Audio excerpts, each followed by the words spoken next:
Ivan Domingues, comecei a minha carreira em 1978 e continuo até agora. Como é que surgiu seu interesse pela filosofia, Ivan? Como é que você caiu na área? É difícil dar uma resposta rápida, porque quando eu fiz o ensino médio, né, eu fiz curso científico, então não tinha filosofia. E foi é, na extensão do ensino científico, algumas disciplinas, né, que as minhas preocupações aí com as humanidades, filosofia, foram ficando mais claras, né, e amadurecendo aí com o tempo. E eu tinha muita preocupação com questões políticas, questões culturais, história, isso já no ensino médio, né, ao fazer o curso científico. E eu me lembro, né, que numa cadeira, né, na matéria que era chamada, né, de português, né, um dia, numa redação, eu usei a dialética, algumas oposições dialéticas. Aí o professor ficou impressionado, né, com aquilo e discutiu filosofia comigo. O professor era bastante culto, discutiu filosofia comigo. E me pediu para fazer uma exposição na aula seguinte. Eu fiz essa exposição na aula seguinte. Foi, eu hoje considero a aula, né, um fracasso. Não tinha pesquisa, não tinha nada, né, muita improvisação, muito intuitiva, né? E nesse sentido, né, eu considero hoje, né, uma experiência mal sucedida. Mas isso abriu abriu meu caminho para a filosofia. É, um, é, Temas propriamente filosóficos, é, no final aí da minha adolescência, que foram se fixando, né, adensando com o tempo, eu posso apontar alguns temas. Né? A questão do sentido do mundo, da vida, né, quer dizer, questões existenciais. Isso em geral, essa é uma boa matriz, né, de pensamento que leva à filosofia. Outra questão importante que sempre me ocupou muito, né, é, mais além dessas questões existenciais e cosmológicas, né, sentido do mundo, sentido da vida, né, foi a questão da verdade. E isso me levou, né, direto à filosofia. Né? Logo, quando eu fui fazer filosofia, eu prestei muita atenção em disciplinas ligadas à epistemologia, teoria do conhecimento. Né?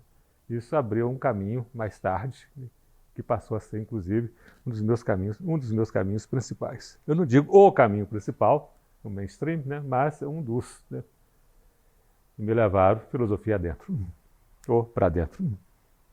E aí, como é que você, você Outra coisa que eu diria, só um minutinho, né, também não houve nenhum estalo de Viera. Tá? A coisa foi, né, se adensando com o tempo, né, em profundidade com o tempo. Né, exigiu muito tempo. Filosofia exige tempo. Né? Não, acho que não tem estalo de Vieira em filosofia. E aí, como é que foi? Continuando ainda sobre Né? como você foi adentrando na filosofia, como é que foi sua graduação no FAPIST? A graduação foi no início dos anos 70, Você ficou lá na 71. Carangola, né? Foi na Carangola, no início dos anos 70, 71 até 75. Né? Foi uma época muito boa, eu aprendi muito, frequentei muito o curso noturno e também o curso matutino. E o muro da Fafiche, o famoso murinho, né? Toda a vida, né, ligada ao prédio, diretório acadêmico, centro de estudos. Né? Eu sempre estive à frente, sempre né, é, tive um certo protagonismo. Né? Fui presidente do centro de estudos, organizei muitos eventos, né? Tudo isso paralelamente, né, ao processo de minha formação. Quando chegou o terceiro ano, né, eu tive uma espécie de crise, concurso, é, motivado por questões políticas. É, eu achava que a filosofia era muito alienada, né, não levava a nada, e eu fiquei muito hesitante entre continuar a fazer o curso de filosofia ou então fazer sociologia. Cheguei a pensar em fazer sociologia.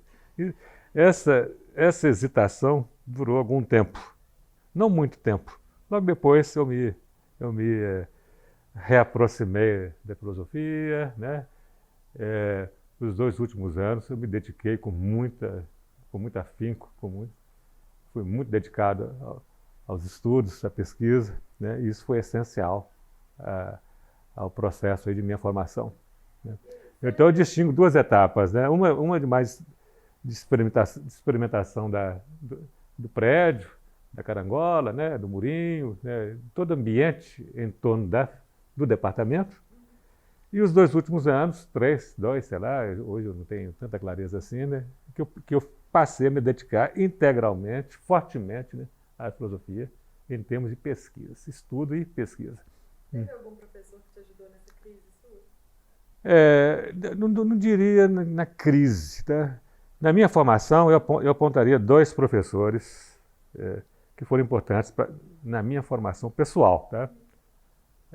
Um é o Luiz de Carvalho Bicalho, que depois passou a ser meu amigo durante aí bastante tempo. A gente venceu o gap geracional e éramos amigos, né? E senti muita perda dele. E foi meu padrinho de casamento, então a gente era muito, muito próximo. Hoje o Bicalho não é conhecido de vocês, né? É o nome lá do auditório, está lá homenageado, né? Mas ele era uma grande figura, né? E levava a filosofia para fora, para a experiência política, né? Ele era do Partidão, foi do Partidão durante muito tempo, depois saiu. E ele era sartriano, e mais o Sartre da segunda fase, né? O Sartre, que era meio marxista, né? E ele, então, marcou muito a minha carreira, marcou muito a minha formação, marcou muito a minha vida, né? O Luiz de Carvalho Bicalho. Outro que marcou, mas de um jeito diferente, mas marcou muito, o Zé Henrique Santos. O Zé Henrique Santos foi importante, não do jeito do Bicalho, a maneira do Bicalho. O Bicalho, né, tem um componente mais existencial, mais político. O Zé Henrique é um componente mais acadêmico, né, de filosofia acadêmica, né. O Zé Henrique era um grande professor, um grande intelectual, né, e eu sempre me mantive próximo do Zé Henrique ao longo do tempo. Até hoje sou muito próximo do Zé Henrique, tenho grande apreço por ele. A gente, de tempos em tempos, a gente se fala. Eu ajudei a organizar um livro em homenagem ao Zé Henrique, né, o Festschrift, nos anos 90. Eu, Paulo Margutti, Rodrigo Duarte e eu, né. E lá, então, está expresso o meu reconhecimento. Ao me ocupar, né, desse Festschrift, né, eu quero dizer com isso que o Zé Henrique foi, né, um dos meus mestres. Como você avalia a sua formação assim, na época da faculdade? Foi um período muito difícil, né? Assim, o ambiente político era muito difícil, a ditadura, os anos de chumbo, né? Desde depois do AI-5, em plena ditadura militar, um período mais de recrudescimento aí da ditadura militar. Então a gente tinha muito medo. O medo estava instalado por toda parte. E havia, né, um sentido de resistência em tudo que a gente fazia, em tudo que a gente tentava, né. Eu nunca fui preso. Eu tinha ligações com o pessoal de esquerda, havia muitos grupos de esquerda, vários grupos, né, de diferentes orientações, mas todos de esquerda, né. Desde o Partidão, né, passando pela Ação Popular Marxista-Leninista, a PML, né? Depois foi integrada ao PCdoB, tinha o PCdoB e tinha os partidos trotskistas. Então, eram grupúsculos, e as discussões e as questões políticas eram levadas a cabo, né, como na base do tudo ou nada, né, a ferro e fogo, e não era fácil não, tá? O fogo amigo era muito quente, né? E pegava todo mundo e queimava muito, né? Essa questão de fogo amigo, né, é uma questão muito séria, né? Inimigo do amigo e amigo do inimigo, né? Isso é uma coisa bem complicada, né? Tratar o próximo, o amigo, né, para tensionar, né, acirrar os conflitos, né, é como marca ele certas práticas de esquerda, né, sempre foi uma coisa que me deixou muito preocupado e certo de que isso, né, não levava a nada, né, e era uma coisa muito perigosa, né, para, né, o ideário, né, defendido por nós. Formação, né? Eu quero dizer o seguinte, depois eu vou voltar a esse ponto, vai ter outra ocasião. A minha permanência lá no prédio da Carangola, né, é uma fase de transição. Eu posso dizer que é uma fase de transição entre a fase heróica da fundação, da FAF. O nome da faculdade não era Fafista, era FAF. Né? Abrigava sociologia, filosofia, história, né? Letras e ciências. Matemática, biologia, né? História natural, química, física. Essa época, que eu estou chamando de época heróica da fundação, né? de 49, né? Até os anos 60, tá? Comandado pelo professor Arthur Verciano Veloso. Aí tem uma transição. Essa fase da heróica era muito marcada pelo autodidatismo. Quer dizer, o diletantismo imperava, né? Era um ser de inteligência com características de autodidatas, né? De autodidatismo e diletantismo. Eu não estou xingando ao falar de diletantismo e autodidatismo, não quero xingar ninguém, não estou falando mal de ninguém. Estou falando marca de uma época, marca de um tempo, né? Não havia doutorado em filosofia aqui no país, né? Então as pessoas que iam parar no departamento de filosofia, em sua maioria, vinham de outras áreas do conhecimento. Né? Clérigos, por exemplo, que tinham feito teologia, e nas proximidades da teologia. Da filosofia, geralmente, filosofia neotomista, né? Uma parte feita né, em Roma, por exemplo, na Sapienza, na Gregoriana, né, de Roma, e em outros centros, por exemplo, Lovaina, né, na Bélgica, né, e seminários de religiosos aqui no país. Esse que era o formato. Ou então pessoas oriundas do direito. O Veloso, por exemplo, veio do direito. Né? Muitos professores ouviam do direito, ouviam, né, seminários religiosos, ouviam, né, inclusive da medicina. Né? Ok? Nesse período aí da minha formação, né, dos anos 70, eu estou falando que tem uma transição. Começa a haver uma experiência de uma filosofia mais técnica, de uma filosofia mais acadêmica, de uma filosofia mais profissional, por assim dizer. Tá? Aí, por exemplo, nomes como Zé Henrique Santos são nomes importantes para implantar essa filosofia técnica, essa filosofia profissional, essa filosofia acadêmica. Né? Começou a fazer isso. E com a chegada de alguns colegas, depois colegas, né, de Louvaina, né, da Bélgica, e esse grupo profissional ganhou mais corpo. Né? E isso levou, nos anos 70 ainda, à criação do mestrado, né, que significou um empuxo, né, nesse processo aí de profissionalização da filosofia. Para o bem e para o mal. Tá? Isso aí tem dois lados aí que a gente pode explorar depois. Isso nos anos 70, né, com a criação do mestrado, no final dos anos 70. Eu entrei para o departamento como professor em 78, depois de 2 anos de PUC. Então eu participei muito de perto, né, desses dois processos, né, ao fazer essa transição. Isso, então, com a criação do mestrado, né, você pode dizer, então, que vai ser a marca, né, para o início, né, da implantação do processo da filosofia técnica, acadêmica, aqui no nosso departamento. Eu posso introduzir esse divisor de águas. Tá? essa decisão, né, de apostar na filosofia acadêmica, de apostar na filosofia técnica, ou dita profissional.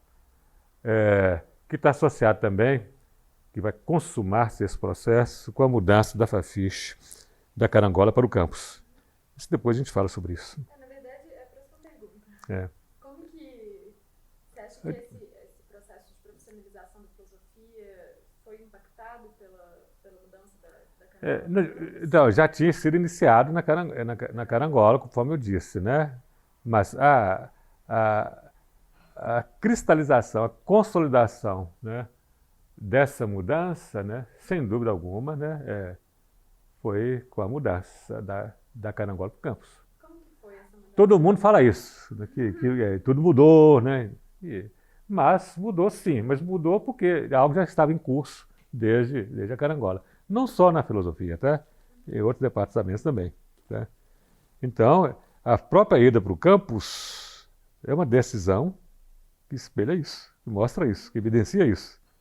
Não foi porque mudou, o nexo causal está errado, não foi porque mudou para o campus, né, que mudou-se, né, o jeito de fazer filosofia, a maneira de fazer filosofia, né, o nosso ethos. Não, o nosso ethos já estava, né, em processo de mudança, já na Carangola. Tá? Outro nome importante que eu posso dizer, que eu posso apontar, junto com o Zé Henrique Santos, né, e Luiz de Carvalho Bicalho, é a Ângela Mascarenhas, né, que foi coordenadora de graduação, muito dedicada, e que sempre foi muito dedicada, né, e a gente sempre reconheceu isso, né, nós, estudantes da época, né, a importância da Ângela, né, na nossa formação, de todos nós, ela como coordenadora, né, da graduação, sempre muito dedicada, repito. E outro nome também é importante, sem dúvida alguma, que me marcou bastante, né, é o padre Henrique Lima Vaz. Tá? E eu cheguei a frequentar o ciclo Padre Vaz, ele já aposentado, né, e sempre tive grande apreço por ele. Mas assim, Luiz Carvalho Bicalho, ele, o curso dele sobre Marx, marxismo, era caracterizado por grande rigor intelectual, né? Ele era muito culto, ele era muito dedicado, né? Conhecia muito Sartre, conhecia muito Marx. Então, quer dizer, quando eu falo o Bicalho não era diletante, tá? Então tem que tomar cuidado com isso aí. O Bicalho não era diletante, Zé Henrique não era diletante de jeito nenhum. São pessoas que não vieram de outras áreas do conhecimento. O Bicalho foi da primeira turma do Departamento de Filosofia. Se você olha a história da Fafiche, pega lá a história da FAF, pega lá a primeira turma, são três pessoas se formando. Primeira turma, estava lá o Bicalho, Luiz Carvalho Bicalho. E o Zé Henrique Santos também, toda a formação dele se deu dentro da filosofia. O Zé Henrique Santos, 59. Esse processo da criação da faculdade, da FAF e do departamento, lá antes dos anos 60, nem o nome departamento tinha, tá? Não era departamento, era seção. Né?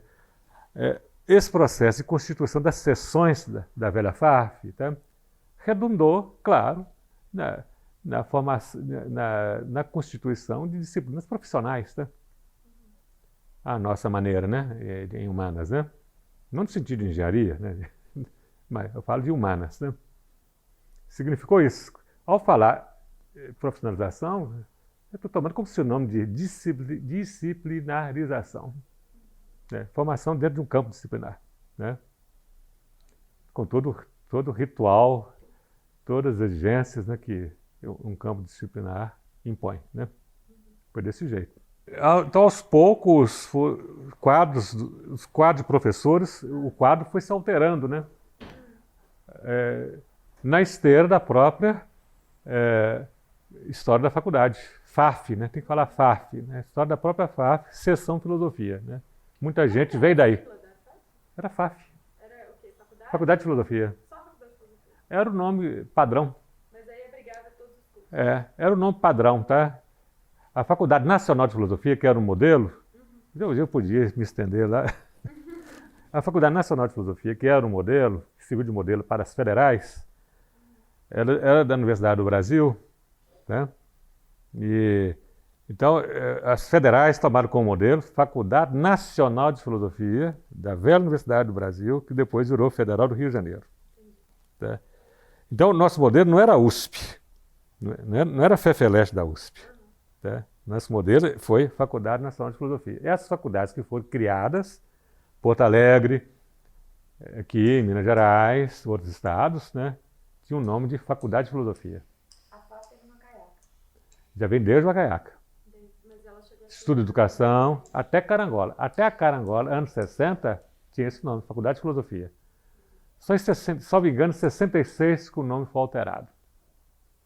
Aí virou a ficha. Foi alterado como? Porque a velha faculdade, ela foi a matriz de onde saíram os institutos centrais. E seria também a célula-mãe do Instituto de Ciências Humanas se ele tivesse sido criado. Mas não foi criado. No lugar ficou a FAFISH. Porque os institutos centrais duram 2 anos. A semelhança de outros cursos, outros institutos na Europa e nos Estados Unidos. Esse aqui é o link. E quando você começou a dar aula, como que era já o perfil, quando você já professor, como era o perfil do departamento? Já estava nesse processo de transição que eu comentei, né? E eu entrei de sola nesse processo de transição. A minha geração é a primeira geração profissional nesse sentido. Tinha uma importância, sim, né? Às vezes eu acho que as pessoas exageram essa importância, porque havia relação, né? E via cursos de extensão, conferências, cursos, a sociedade lá da Carangola, a Sociedade de Estudos e Atividades Filosóficas, a SEARF, desempenhou um papel muito importante nisso, né? Nomes vinculados à SEARF, né, foram, né, do departamento, que tiveram destaque, o José de Anchieta Correia, que inclusive era da SEARF Nacional, e a Sônia Viegas, que era da SEARF de Minas Gerais, quer dizer, local. A sede era o UFMG. Né? Então, aí a gente vê que havia uma relação da filosofia com a cidade, com o entorno, né, da Carangola, né, e as atividades eram prestigiadas, havia muita gente. Certo? Agora, quando vai para o campus é aquela longura, né? É o epicentro geográfico da cidade de Belo Horizonte hoje, né? A região da Pampulha, não é aqui, não é lá, né? O centro geográfico está lá, mas o centro cultural, econômico está aqui, né? Aqui, né, nessa região. Né? Então está muito longe, né? Dá muito trabalho para ir para o campus. E as coisas mudaram muito lá no campus, né? O isolamento, o insulamento disciplinar dentro da filosofia, né? A formação de campos específicos dentro da filosofia, né? O pessoal que faz lógica, que faz epistemologia, que faz estética, né? Ética, insulados, né? Esse insulamento solapou, né? Solapou muito. Então, essas atividades de extensão lá dentro do departamento, essas conferências voltadas para o público externo, né? Lá no campus, isso acabou. Né? O que sobrou disso, né, foi a filosofia na praça. Tempos depois, né? Associar de uma maneira ou de outra, né, a filosofia da praça hoje. Tá? Mas isso é uma coisa muito pequena, não é comparável com aquilo que se fazia lá atrás. Né? Realmente a gente pode distinguir esses 2 momentos, né? Essas atividades de extensão à comunidade, né? Na época da Carangola, tinha muita gente, né? E aqui, né, depois no campus, né? Já no campus, né? Aí é quando a coisa acaba, né? E só tem filosofia técnica nesse sentido, né? O pouco que tem de extensão via a comunidade é pela filosofia da praça. E pouca gente que vai lá, né? Nesse sentido. Eu acho isso, eu lamento isso, entende? Mas eu estava comentando, né, com vocês, eu acho que isso também, o que se explica também é a própria cidade que mudou muito, as escalas das coisas mudaram muito, né? E não é só a Fafiche que faz essas atividades, né, de cunho extensionista, né? Tem muita entidade, muitas organizações que fazem isso, né? Então, a UFMG perdeu o monopólio, né? Isso mudou. Ivan, então, você esteve à frente do processo de criação do doutorado nos anos 90, na filosofia. Como que foi esse processo de criação de um curso de doutorado? Quais foram as principais ideias e os principais desafios? O curso de doutorado existe nas universidades europeias, existe desde a Idade Média, né? O Brasil chegou tarde demais ao ensino superior completo. As primeiras universidades foram criadas a partir da década de 30 e mais ainda nos anos da década de 40. A USP em 1934, as federais no final aí dos anos 40 e depois as PUCs. Porque até então, durante muito tempo, né, ao criar esses cursos superiores, de filosofia no caso, né, até então, como toda universidade, só tinha cursos de graduação. Só graduação. A diferença da experiência europeia, das grandes universidades europeias, que já tinham doutorado desde né, a Idade Média.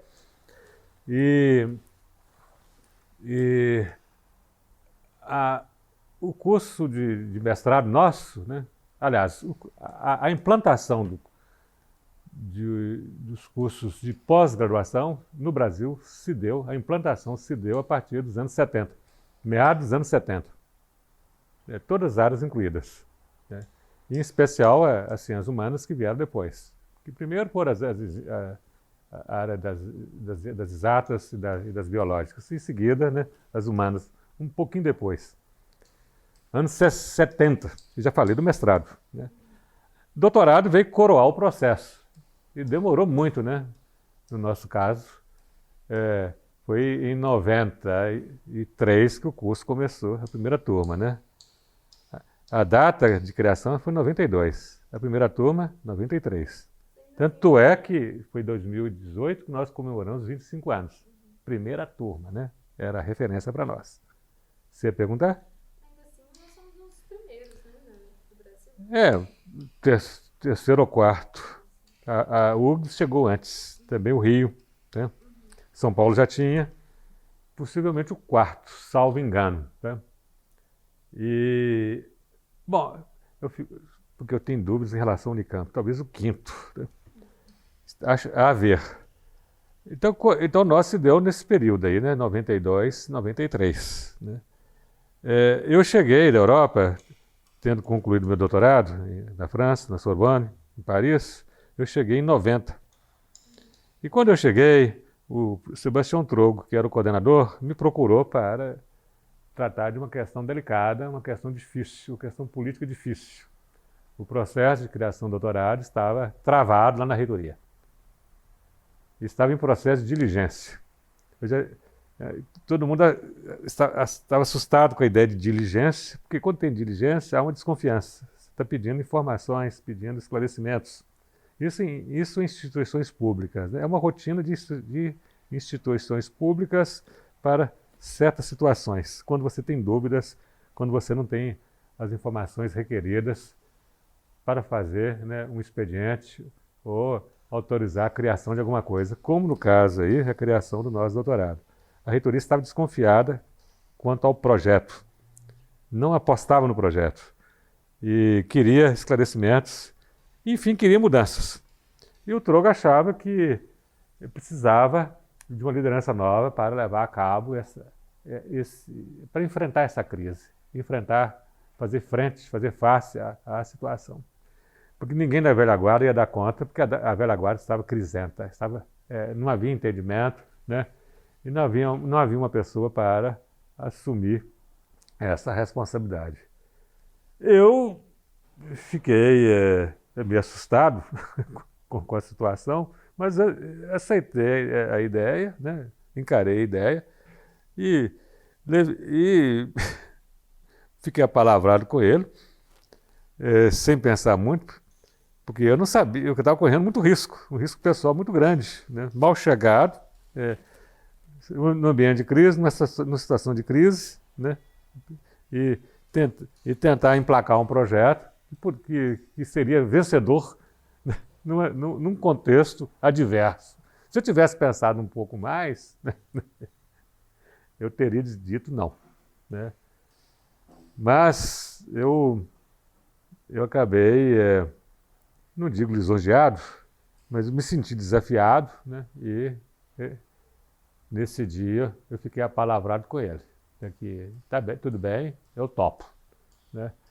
E tinha a perspectiva de chegar mais pessoas, pessoas como Margucci, né?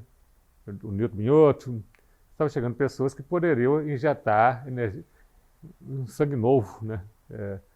Lá no velho, lá no velho departamento, né? Um departamento que estava cansado, enfrentando, né?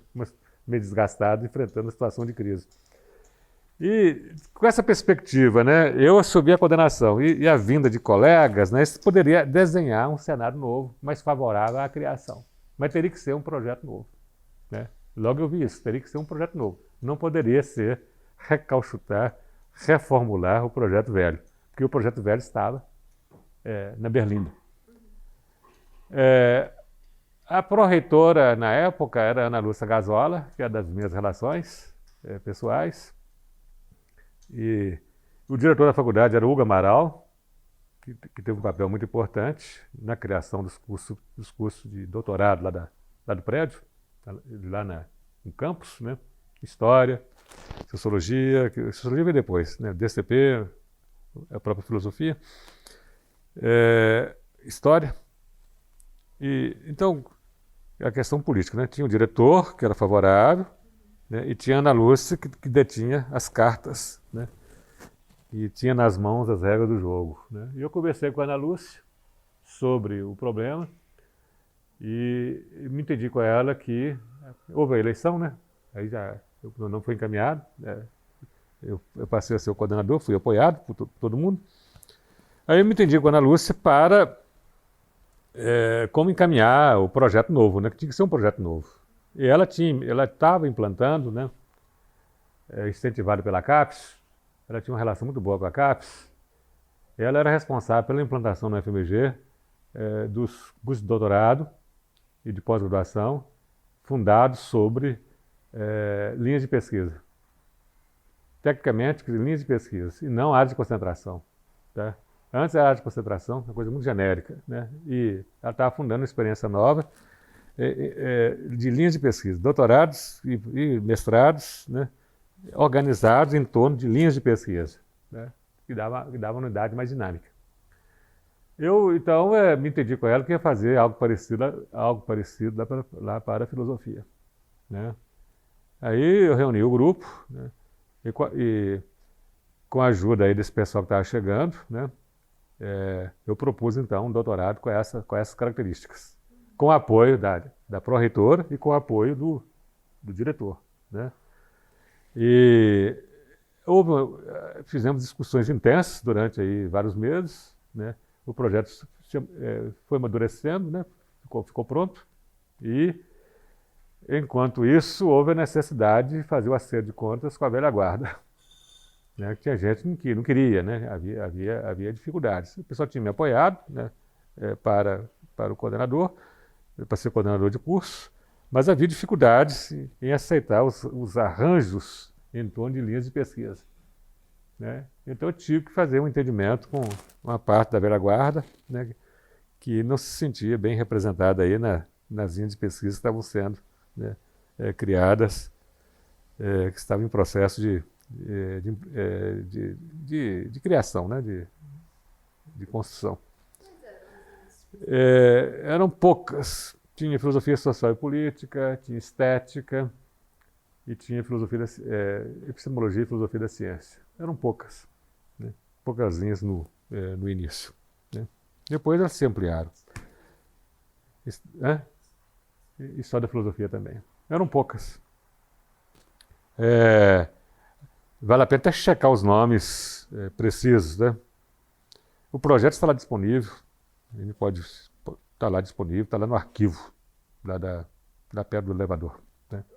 É um livrão desse tamanho. O projeto do curso de doutorado hoje já se alterou muito desde o... Não. É um projeto vencedor nesse sentido, porque aí que está a jogada muito importante, né, o papel muito importante da Ana Lúcia. Ela implantou, né, esse pacote, né, enorme, e a filosofia entrou aí nesse contexto, e foi um processo, né, que guindou a FMG para o topo, né, das federais, do sistema das federais, né, a partir da pós-graduação.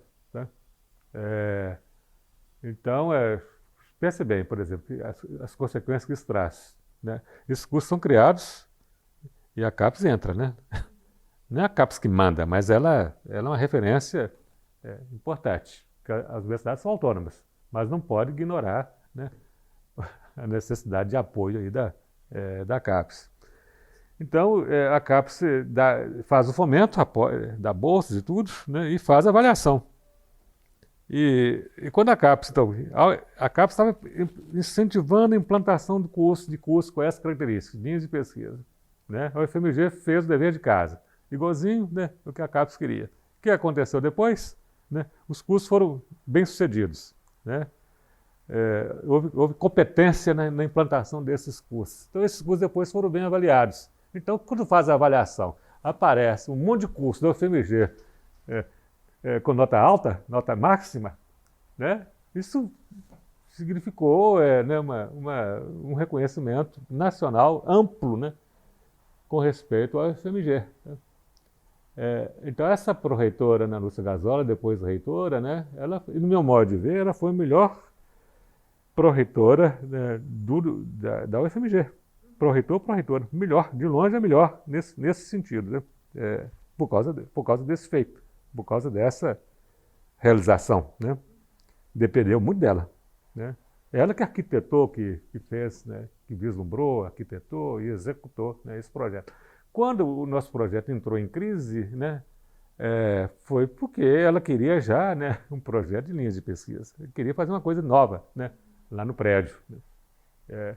Os nossos doutorados foram um dos primeiros cursos, né, no prédio, né, lá na Carangola, um dos primeiros. Letras já tinha criado, né? O nosso foi um dos primeiros.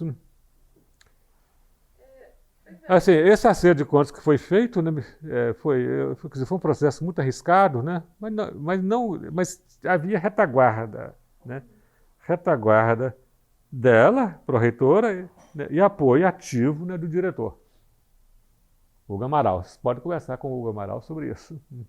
Precisou de um alinhamento político. Teve alinhamento político. Eu fiz o alinhamento político.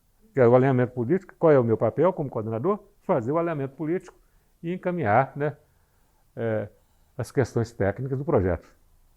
Significava mandar para alguém tinha que avaliar, né, achar um bom parecerista, né, tinha que fazer dentro do figurino da universidade, né, e também da própria CAPES. Vamos retomar um pouco a sua formação, Hum. sobre como é que foi seu processo de pós-graduação, seu doutorado na França, o contato com a filosofia francesa e principalmente o seu interesse com a filosofia das ciências sociais.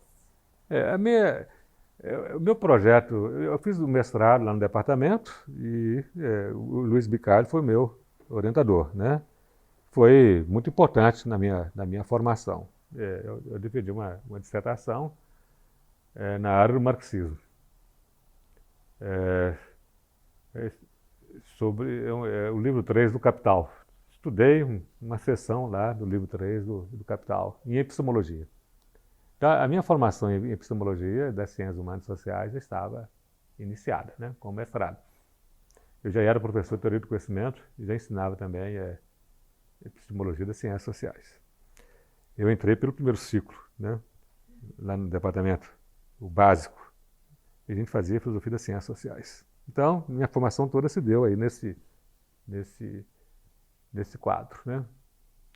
Quando eu fui para a França, foi logo depois do meu mestrado, e quem me deu as cartas para eu ir, me ajudou muito, foi o Gianotti, que fez parte da minha banca.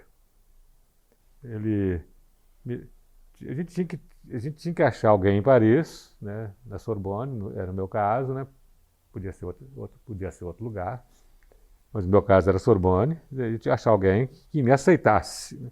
O processo do europeu é diferente do nosso, né.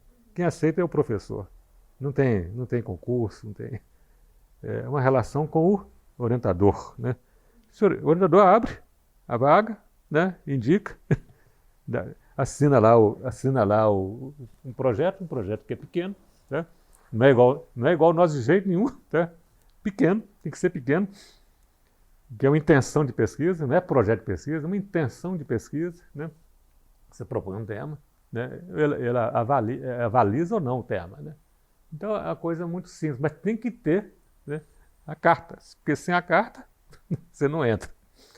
E aí a relação aí ter conhecimento, né, ter uma relação anterior, né, é importante, né? E o pessoal de São Paulo, da USP, né, sempre teve uma relação muito forte com a França. Aqui era meio paroquial, aqui a coisa é meio provinciana, tá? A gente tinha algum contato, né, mas nenhum contato com a França. Nosso contato era ou com a Gregoriana de Roma, né, por causa dos padres, né, ou então Louvain, um contexto muito específico que eu posso explicar depois, né? Por que o pessoal foi parar em Louvain? Tem a ver com o processo da ditadura militar, tá?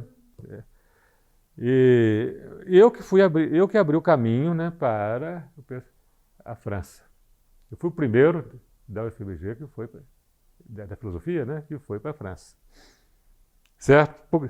E quem me deu a carta foi o Janotte, deu para Desanti, Jean Toussaint Desanti, que foi meu orientador. E logo depois de mim, o Newton Minhoto foi. Mas o caminho, né, quem inaugurou fui eu, né? Mas um pouco depois o Newton, depois mais gente, né?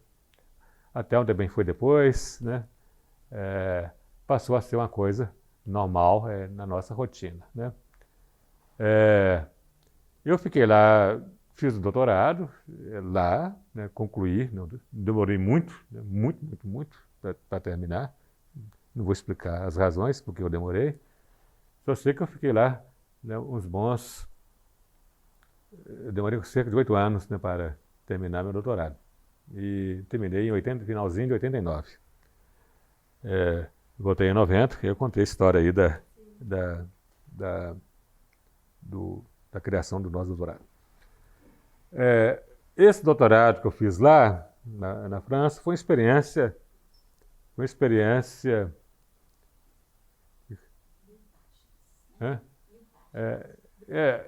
demorou muito também, até não estar lembrando aqui, porque eu cometi a loucura de fazer uma tese enorme. Era muito comum na França, terras enormes. Eles tinham um doutorado de Estado, o nome era doutorado d'État, doutorado de Estado. Em geral, doutorado de Estado, era um professor que estava já na carreira, né? E em torno de 50 anos de idade, ele fazia uma tese, né, que era uma espécie de opus magnum, né, enorme, todas elas enormes, né, eles demoravam uma vida para fazer, e tinha uma vida, né, para fazer, né, e só que eu não, né, eu era financiado pela CAPES, tinha que voltar para cá, né, e cometi o erro, né, de fazer uma tese de 1000 páginas. Em francês. Deu um trabalho enorme, né? Eu além de pensar, né, eu tinha de pensar em francês, né? Fiquei o tempo todo às voltas, né, com a língua francesa, né? E soltar um texto em francês. Fiquei.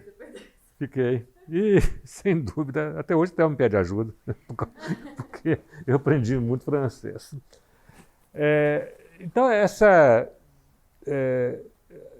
esse doutorado de Estado na França não existe mais, ele acabou, né?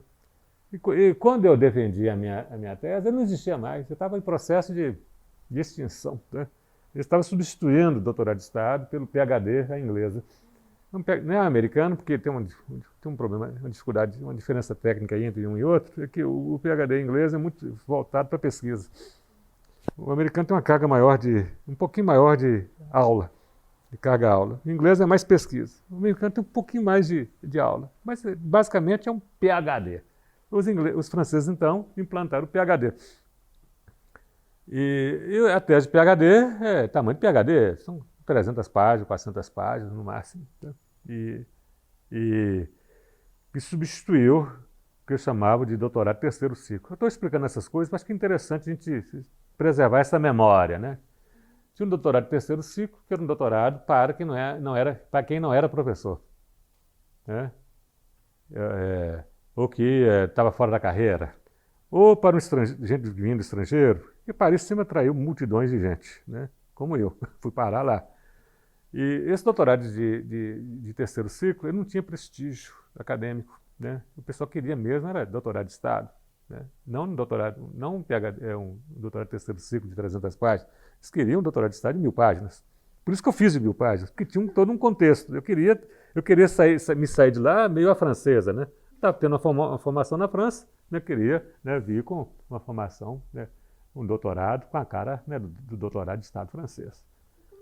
Foi isso que eu fiz. Né? Como é que você fez com a CAPES? Não, mas aí eu negociei com a CAPES, que eu tinha que voltar por motivos particulares, né? E a tese foi ganhando corpo. Eu andei com a tese aqui, né? Ao todo fiquei na França 5 anos, tá? Ao todo.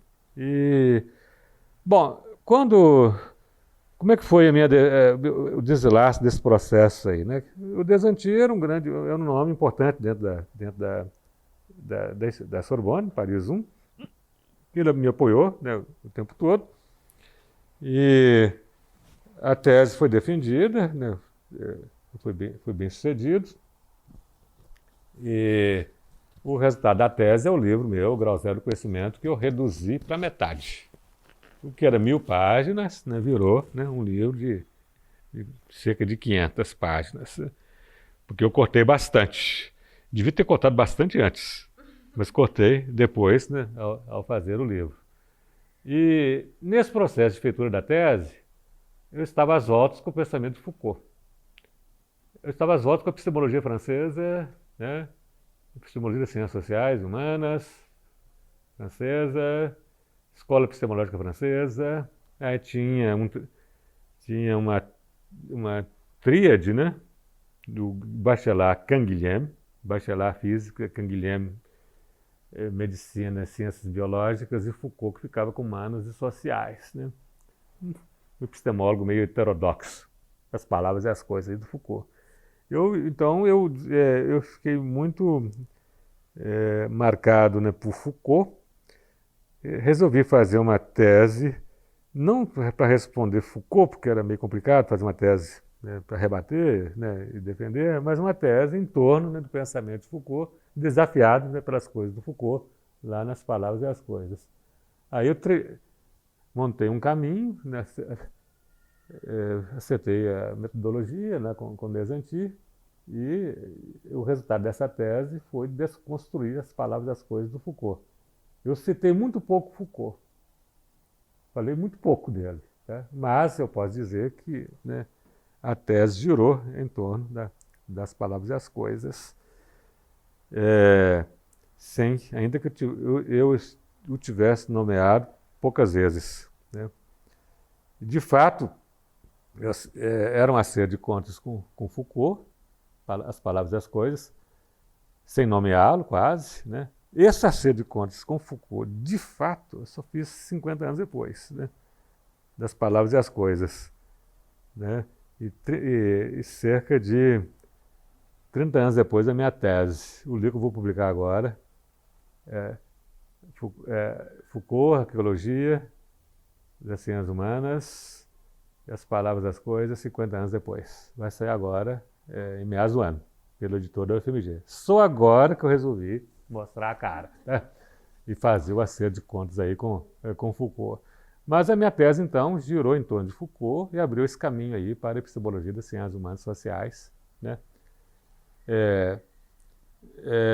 Na esteira, né, da escola epistemológica francesa, que faz, né, filosofia da ciência na extensão da história da ciência. Essa que é a marca, né, da escola epistemológica francesa. a marca da escola anglo-americana, né, é fazer filosofia da ciência na extensão da lógica e da filosofia da linguagem, né? A escola francesa não. Então, a minha marca que eu trouxe, né, que foi impressa em mim, ao fazer o doutorado, é isso aí, né? Juntar a filosofia da ciência e história da ciência, abrindo um caminho para a epistemologia das ciências humanas e sociais. O impacto desse doutorado na França em minha formação foi profundo, né? Eu descobri um novo mundo, né? Foi decisivo tudo isso, tá? Segui curso do Foucault lá no Collège de France, isso foi uma experiência extraordinária, tá? Os 3 últimos cursos do Foucault. Segui os seminários de Lévi-Strauss, vi muita coisa boa, tá? Então, assim, do ponto de vista da minha formação pessoal e de abertura de horizontes, né, foi uma experiência extraordinária, né? Paris estava num excelente momento, né? E oferecia um monte de oportunidades, um monte de coisa. A gente tinha que tomar muito cuidado, porque tinha coisa demais, né? Você tinha que ser muito seletivo, né? E isso, então, né, marcou profundamente, né, a minha carreira, né? E depois gerou necessidade de eu comparar, né, outros centros. Pois é, você foi fazer pós-doutorado na Inglaterra depois, né? Exato, porque como eu fui iniciado na escola epistemológica francesa, que fazia filosofia desse jeito, né, na extensão da história da filosofia, na extensão filosofia da ciência, na extensão da história da ciência, né, essa foi a minha formação. E eu tive vontade de experimentar, né, o mundo anglo-saxão, né? E meu primeiro impulso, né, essa foi a tendência que prevaleceu, era procurar, né, alguma coisa especial na Inglaterra.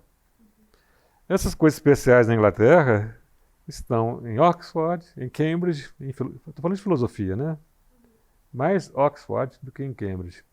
E tem alguma coisa também em Londres, né? Você pode achar também em Londres. Mas o filosofia mesmo, né? O maior departamento de filosofia da Inglaterra está em Oxford. E a gente, Thelma e eu, conseguimos alguns contatos e acertamos, então, a saída, né? Esse período de sabático de um ano, né? Lá em Oxford, que foi também uma experiência extraordinária. Muito rica, muito boa.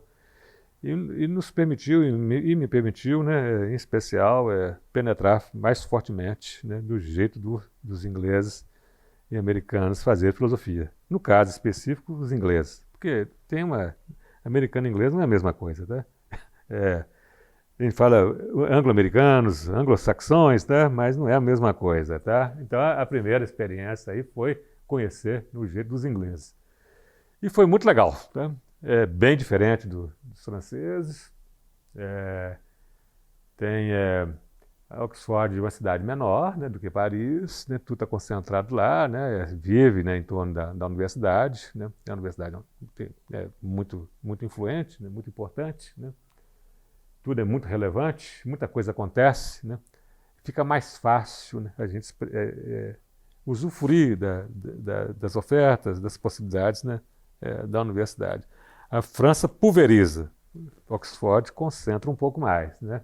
E a gente, em um ano em Oxford, tivemos, né, um belo momento, belas experiências, né? Conferências inesquecíveis, seminários, entende? Então foi muito bom. Isso me permitiu penetrar muito aí nesse ano, né? No jeito dos ingleses fazerem, né, filosofia. Aí ficava faltando os americanos. E aí foi depois. Depois, anos depois, mais um sabático, aí esse mais rápido, que eu tive que negociar, Thelma também. A gente fez uns 7 meses, cerca de 7 meses, nos Estados Unidos, numa universidade muito boa.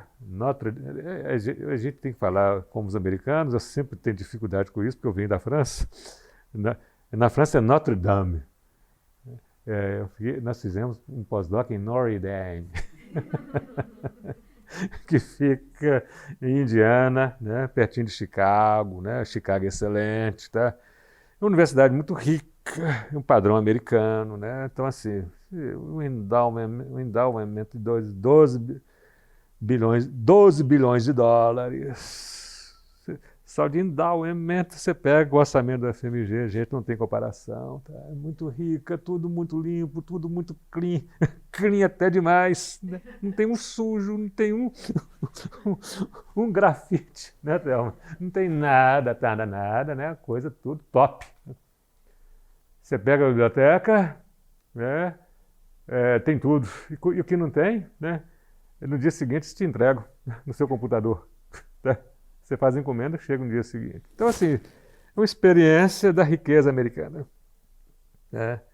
E numa cidade que parece com Oxford, mas Oxford é mais cosmopolita, né? Indiana é muito difícil ser cosmopolita, né? Está lá em Indiana, né? Um lugarzinho chamado South Bend, né?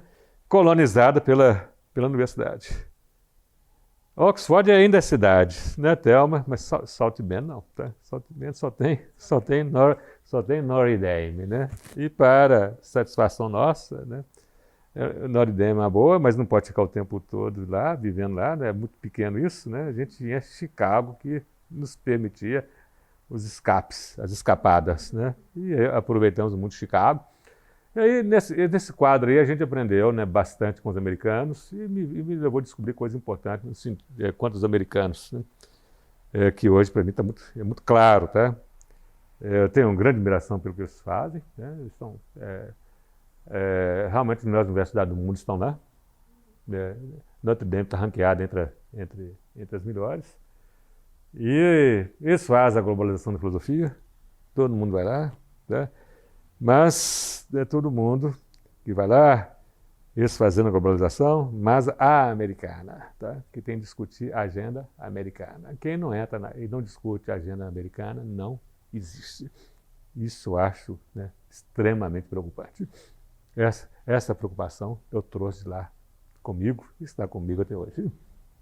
Nessa preocupação você incluiu, talvez, você tem curiosidade assim, sobre outras filosofias, para além dessa padrão que a gente estuda? Essas experiências que eu fiz de França, de Oxford e de Notre Dame, resultou no meu livro O Continente e a Ilha, né? O Affaires Analíticos e Continentais. Eu fiz o balanço aí desse affaire, do contencioso, né? Uma experiência direta pessoal minha, né, que eu tentei elaborar conceitualmente, mostrando duas maneiras, duas visões diferentes de fazer filosofia. Os americanos fazem filosofia com a cara e a coragem, né, sem nenhum, não estão nem aí para a erudição filosófica, né, eles querem pensar grandes problemas do pensamento, e com a ajuda do ferramental da lógica, né.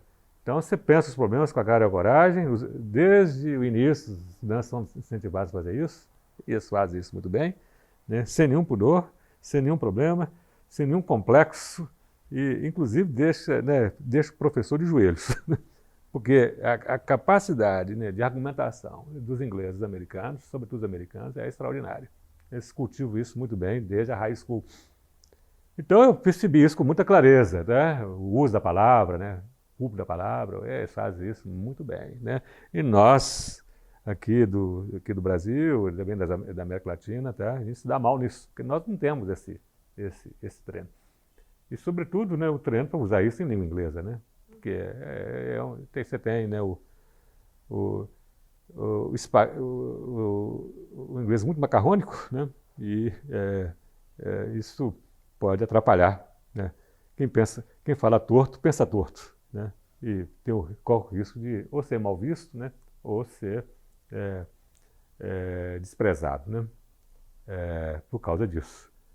Então, assim, esse problema, né, me deixou com a consciência muito aguçada, né, sobre essa dificuldade da internacionalização da filosofia, da globalização. E nesse contexto aí, eu estou andando rápido, né, o livro termina, né, o Continente e a Ilha termina com dois parágrafos sobre o Brasil. Aí as pessoas me perguntavam muito por que não o Brasil, porque eu falei tão pouco do Brasil, qual era do Brasil, como é que o Brasil se enquadrava, né, entre analíticos, nessa fé entre os analíticos, os continentais, etc, etc, etc. Aí isso me levou a fazer mais um livro. Tá, e as pessoas perguntavam, e o Brasil? Né? Eu não dizia, eu revelei para algumas pessoas, né, que eu estava já pensando no Brasil já há muito tempo, né? Eu tinha em mente, né, em seguida, soldar um livro maior, mais denso, maior, sobre o Brasil. Porque esse livro meu, né, na primeira edição, tinha 100 páginas, era um livro ensaístico de 100 páginas. Na segunda edição, eu acrescentei, né, umas 50 páginas, ele ganhou 50%. Então, de 100, ele passou para ter 150. Aí a coisa ficou mais completa, tá? No tocante a franceses e ingleses e americanos, né? Eu incorporei mais parágrafos, né? mais textos, né? Daí o acréscimo. Eu entendo que a segunda edição é que é a definitiva. Ela ganhou bastante em relação à primeira. Eu já tinha falado para algumas pessoas, né, que eu tinha em mente, né, soltar um livro sobre o Brasil.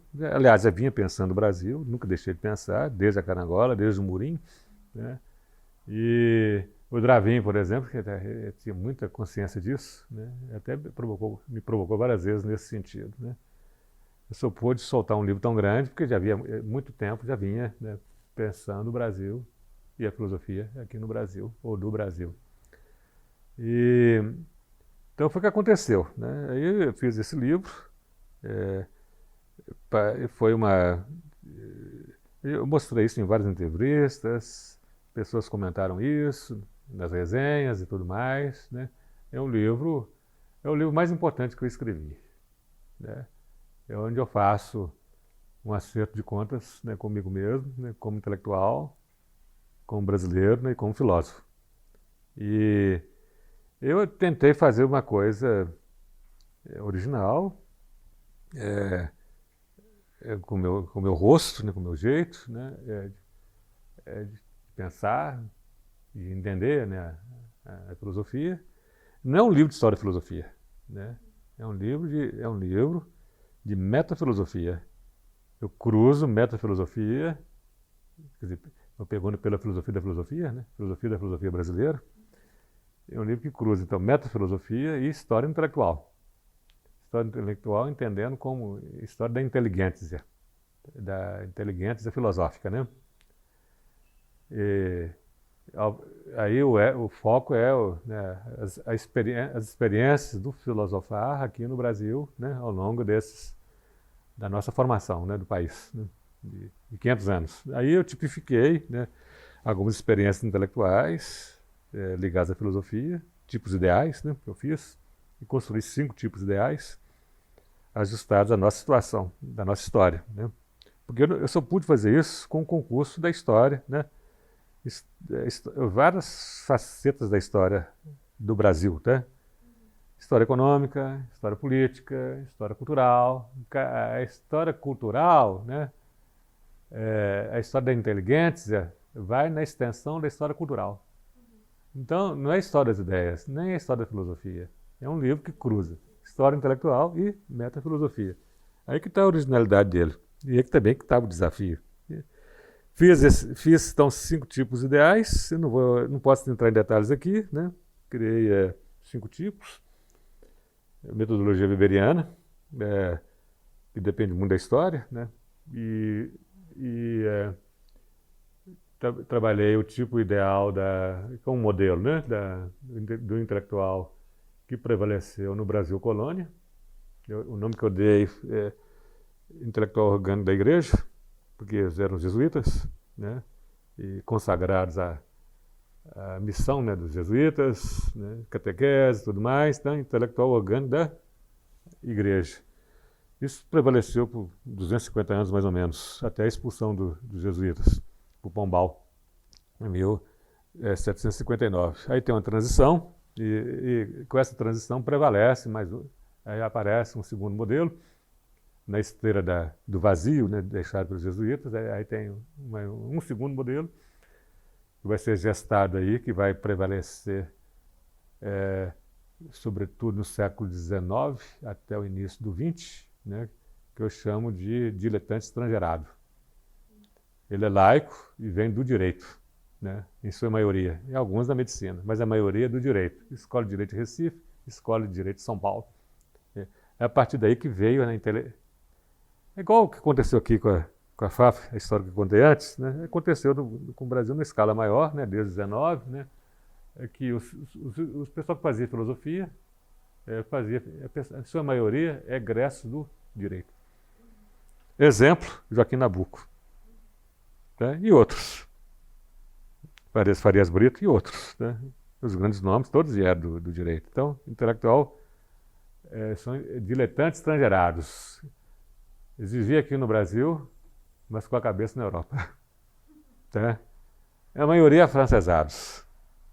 Mas no final do 19 já tínhamos germanófilos, né? Tobias Barreto é um germanófilo. E já aparece também alguns com tendências anglo-saxãs. A influência inglesa é mais tardia, né? Você acha que o movimento antropofágico teve uma influência maior na filosofia? Pouca. Porque o que prevalece depois é o terceiro tipo de intelectual que vai vingar aqui no século XX, na esteira da missão francesa, de São Paulo, né? Ao criar a FEFELESH lá da USP, né? São filósofos que vêm da missão, professores de filosofia da missão francesa, que esse pessoal formou a USP, né? Os uspianos, né? Então, você tem um missionário francês formando, né? O uspiano, né?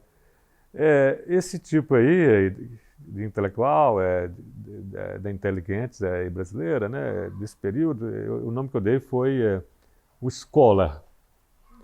Eu distingo dois tipos, um de tipo 1, o outro de tipo 2, um é de cabeça enciclopédica, o erudito antigo, e o outro o especialista disciplinar.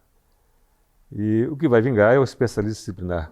Então, o missionário francês abre caminho para o especialista disciplinar, e que vai vingar com a CAPES, com o processo da CAPES, doutorado, mestrado da CAPES, a legião de doutorandos, mestrandos que temos até hoje, né? Que vai formar o especialista disciplinar, que troca a via do missionário francês, né? Do erudito francês, pela via do americano, ou escola americanizada, que é o especialista disciplinar. Esse que é o terceiro tipo, esse que prevaleceu. Por isso que quando a experiência aí da antropofagia é dissidente, ela é minoritária, não foi que prevaleceu. O que você achou sobre, na construção toda do seu livro, qual é o papel hoje da filosofia brasileira frente a todos esses desafios contemporâneos que a gente tem? No livro eu também explorei mais dois outros tipos ideais que eu construí. Um eu chamo de o filósofo intelectual público, né?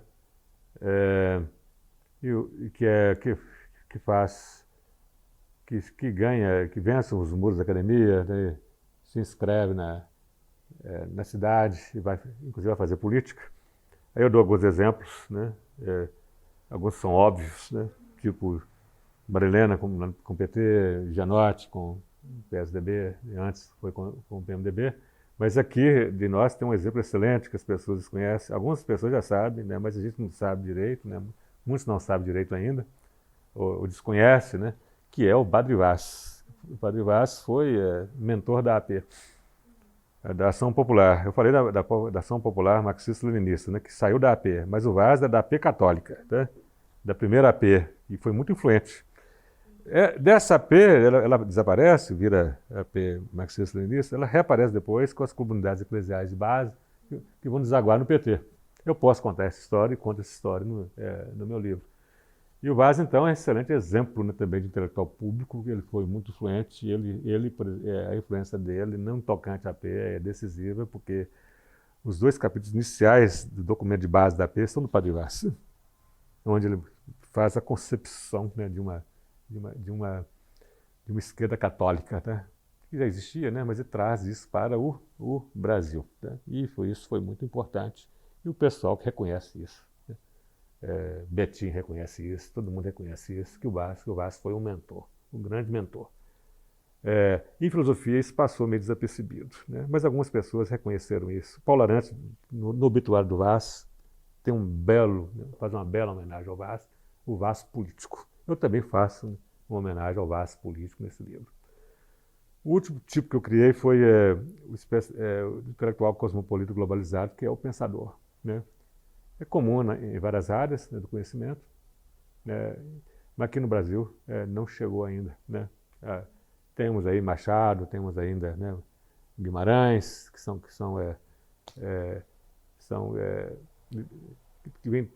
vem da literatura, né, que faz literatura universal, que são reconhecidos como tais, né? Em filosofia, não. Em filosofia é uma figura especulativa que eu criei para pensar o problema do mandarinato, que significa uma barreira para a aparição desse tipo, né? O mandarinato aí do especialista disciplinar. Quem é esse mandarim? Então, somos todos nós, inclusive eu. Aí você perguntou, né, pela a cara do Brasil, não é isso? Então, quando eu pergunto, na esteira desse último tipo, do pensador, né, que os dias de hoje requer um outro nome, e o nome que eu dei, filosofia globalizada, né, seria intelectual cosmopolita globalizado. Exemplo é Sartre, exemplo é Foucault, exemplo é John Rawls, né? Dawkins, muita gente, né, que ocupa esse lugar, né? Aqui no Brasil ainda não, né? Então, nesse sentido, né, ainda não tem um filósofo brasileiro com a cara do pensador universal, que existiu desde sempre. Hoje estou chamando de cosmopolita globalizado por causa do mundo de hoje, né? Agora, o desafio, né, é que ele apareça. Eu espero que ele apareça um dia. Tem tudo para aparecer, né? Por que não? Agora, tem uma barreira, né, que é o do mandarim, né? Onde o mandarim impera, não tem pensador, só tem filosofia técnica, só tem filosofia profissional, técnica. Aí que está o problema, né, da filosofia técnica, no sentido de o Heidegger viu, né, que a filosofia técnica mata o pensamento, né? A gente tem que fazer filosofia técnica, tem que aprender, adquirir o ferramental, a técnica, mas tem que ter consciência, né? É um ferramental, é um instrumento do pensamento, e não para ficar no lugar do pensamento. Então, a filosofia nossa não tem a nossa cara ainda, né? Os americanos conseguiram fazer isso desde o final do 19, início do 20, com o pragmatismo, quando eles falaram, né, nós temos a filosofia, ela tem a nossa cara, o nome é pragmatismo. É igual Aristóteles, as coisas só existem quando tem nomes, né? Não é isso? Os americanos inventaram o nome, deram o nome é pragmatismo. A gente reconhece isso, que os americanos têm uma filosofia, né, chegaram lá, né, e fazem a globalização hoje, né, na esteira, né, do neopragmatismo. Nem a filosofia analítica, é mais o neopragmatismo, mas também um pouco filosofia analítica. O Brasil não, né? O Brasil nós estamos diante desse desafio. O que nós fizemos até hoje, né? O que fizemos foi mimetismo. Desde a colônia, né, nós imitamos e transplantamos, né, a filosofia feita na Europa e imitamos, né, o que os europeus faziam. Éramos glosadores, segundo Cruz Costa, né? Glosadores, repetidores, mimetizadores, né? E continuamos até hoje, né, de certo modo. Mas tem uma diferença. A diferença é que, com a criação aí do Sistema Nacional de Pós-Graduação, houve um ganho de escala muito grande, as coisas ficaram mais densas, aí a filosofia, o fosso existente entre nós e a Europa, entre nós e a América do Norte, né, esse fosso desapareceu. E hoje houve uma internacionalização. Fazemos filosofia com o mesmo padrão, né? E a morte do pensamento não é só um problema nosso, né? A morte do pensador e do pensamento é um problema mundial, né? Esse nexo eu já mostrei, né? Que eu guardo o nexo aí com o novo mandarim, né?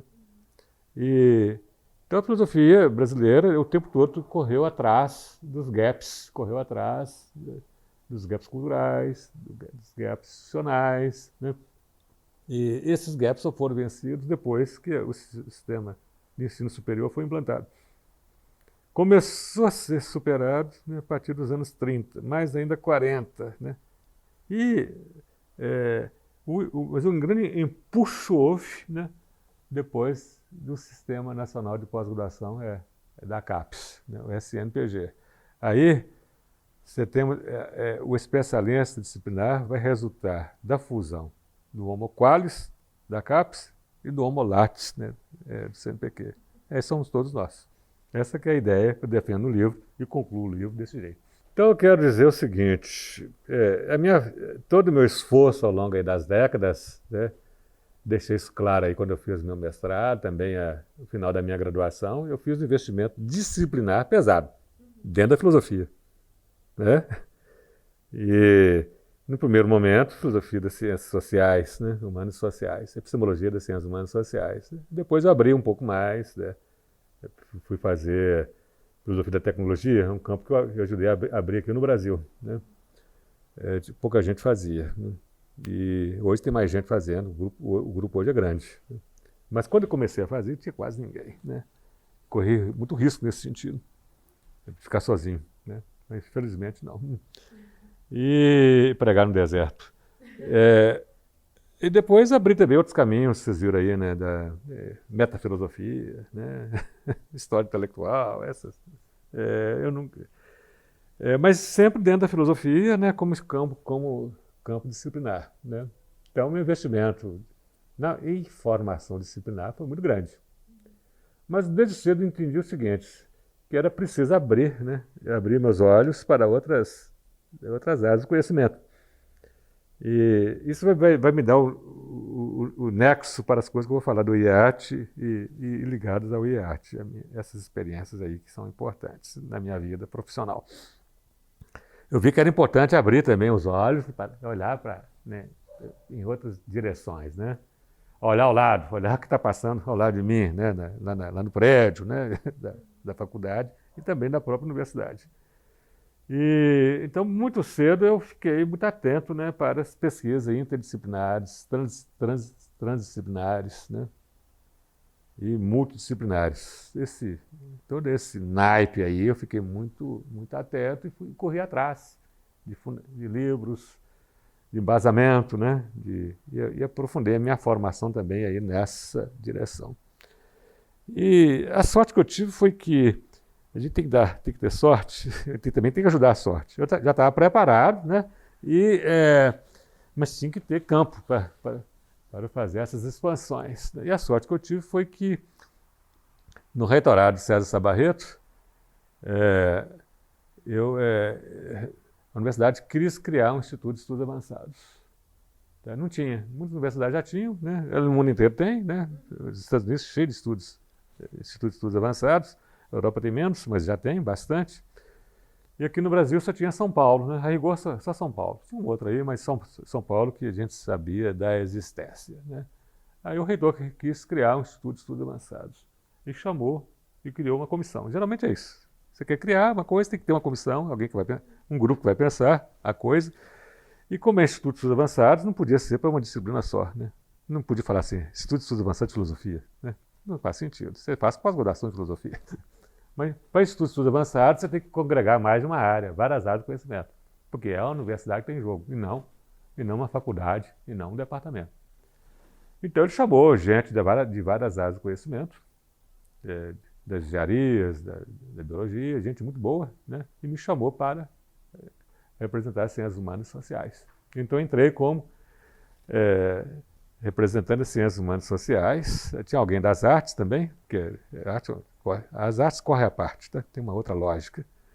E esse grupo funcionou super bem, foi uma experiência maravilhosa que eu tive, né, como profissional. Já destaquei várias experiências maravilhosas, né? Doutorado na França, né? Essas outras tantas que eu já mencionei aqui. Essa foi mais uma experiência espetacular que eu tive com esse grupo. E esse grupo, então, criou esse instituto com essas características, né, transdisciplinares. Daí IEAT, Instituto de Estudos Avançados Transdisciplinares. Em geral é IEA. O de São Paulo é IEA. Aqui tinha o IEA, tinha o T a mais, né? IEAT, né? O de São Paulo era interdisciplinar, o nosso era transdisciplinar. Não vou discutir aqui a diferença entre trans, não, é muito latim, tá? Vamos ficar aí com a sigla. E esse grupo aí funcionou super bem, já disse, né? E desse grupo saiu a primeira diretoria. No primeiro momento, né, o grupo foi abrigado na Pró-Reitoria de Pesquisa. Funcionou como incubadora, né? O Beirão, que é amigo meu, era pró-reitor, né? Foi que deu guarda, né, a esse pequeno grupo, né, de pesquisa estava sendo criado, né? Espécie de grupo de pesquisa. E ficou lá quase um pouco mais de um ano. Quando o Instituto foi finalmente chancelado, aprovado aí pelas instâncias superiores, né, é o CEP no caso, né, e passou a ter uma verba boa para funcionar, aí foi a vez de fazer a primeira diretoria autônoma, né? Eu que fui o primeiro presidente da fase autônoma, né? Aí entra um pouco da filosofia, tá? A filosofia tem uma vocação para fazer a sinopse, para dar uma visão sinótica de conjunto, né? E meu papel foi esse, né? Bastante esse, né? A partir da filosofia, tentar dar uma visão de conjunto, né? Para as atividades, as frentes de pesquisa estavam sendo, né, arquitetadas, né? Então, eu fui o primeiro presidente, meu mandato durou 3 anos, e depois se sucederam, né, outros diretores, né, que levaram a cabo, né, essa proposta. Foi uma experiência que me custou muito caro, né, pessoalmente, muito investimento pessoal, né, durante muito tempo, mais de 10 anos, eu fiquei muito próximo do processo de criação. Depois de diretor, eu fui membro do board, né, e fico aí tempos, né, vinculados ao processo, envolvido aí com o processo de criação. Hoje eu estou mais distanciado, né? Eu tive que desencarnar. E nesse processo de desencarnação eu criei uma outra coisa. Eu criei o Núcleo de Estudos do Pensamento Contemporâneo. Ele não é transdisciplinar, é interdisciplinar, e a vocação é Fafiche e Ciências Humanas, né? Aí eu agreguei gente de Fafiche, do prédio, né? E também da Escola de Direito e de outras áreas, né? De Humanas, né? Aí uma experiência em Humanas. Eu fiz várias coisas dentro desse centro, Núcleo de Estudos de Pensamento Contemporâneo, NEPC, que fica lá no anexo, né? 2 livros saíram daí, porque o investimento do grupo foi em regulações, biotecnologias e regulações. Biotecnologias, as novas biotecnologias, e o desafio de introduzir regulações pensadas nos planos éticos, políticos e jurídicos, né? E aí eu termino, né, o NEPC. Essa fase acabou e eu estou arquitetando agora. O grupo vai se ocupar, nos próximos anos, do futuro das humanidades. Você pode saber por quê? A conjuntura atual, né? As humanidades, não as clássicas, mas as humanidades hoje. O desafio de pensar as humanidades hoje, entrando também, né, no rol, né, as ciências sociais aplicadas, que são espécies de terceira cultura, tá? Dentro das humanas e sociais. Correto? Aí termina essa parte, né?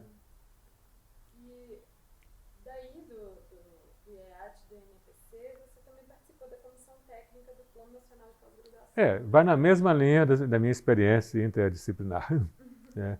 Eu fui chamado para integrar essa comissão, foi um grande desafio, né? Participar da construção desse Plano Nacional de Pós-Graduação, 2011-2020. Na história da CAPES, foi um momento muito importante dentro da CAPES, tinha que dar um passo a mais em termos de elaboração intelectual, né?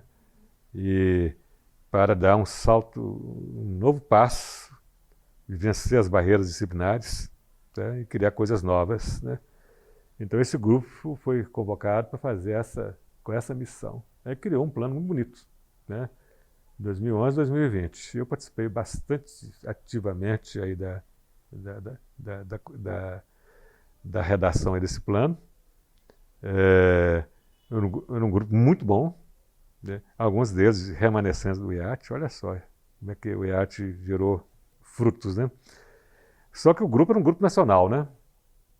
Porque a CAPES, é o Brasil que estava em jogo, né? E o plano foi desenhado para dar espaço a mais e abrir a CAPES para experiências, né, transversais, pós-graduações transversais. Várias foram criadas com esse propósito, em ciência e tecnologia e também um pouco menos em humanidades. Por incrível que pareça, as humanidades chegaram mais tarde à disciplinarização e tem mais dificuldade de partir para a transdisciplinarização. Tá? Por causa da nossa história. Nós chegamos mais tarde e tem mais dificuldade de sair. Né? E aí a coisa terminou desse jeito. Né? Como terminou essa história, era um plano bonito, tem muitas coisas boas lá, o livro tem muita coisa legal, tá? Serve de referência para muita gente até hoje. Há dias alguém aí me pediu para dar uma entrevista sobre o plano, eu vou dar, tá? E coisas inesperadas que eu nem estavam fora aí da minha rota, né? E fora da rota porque, além do mais, porque tudo acabou, né? Quer dizer, o plano bonito, ficou no papel, porque depois veio o que vocês sabem, né? Tudo mudou, né? O MEC mudou, a CAPES mudou, né? O presidente atual da CAPES está mais preocupado com criacionismo. Né? Aí, né, o plano, então, ficou no papel, né, digamos assim. Mas foi uma bela experiência intelectual.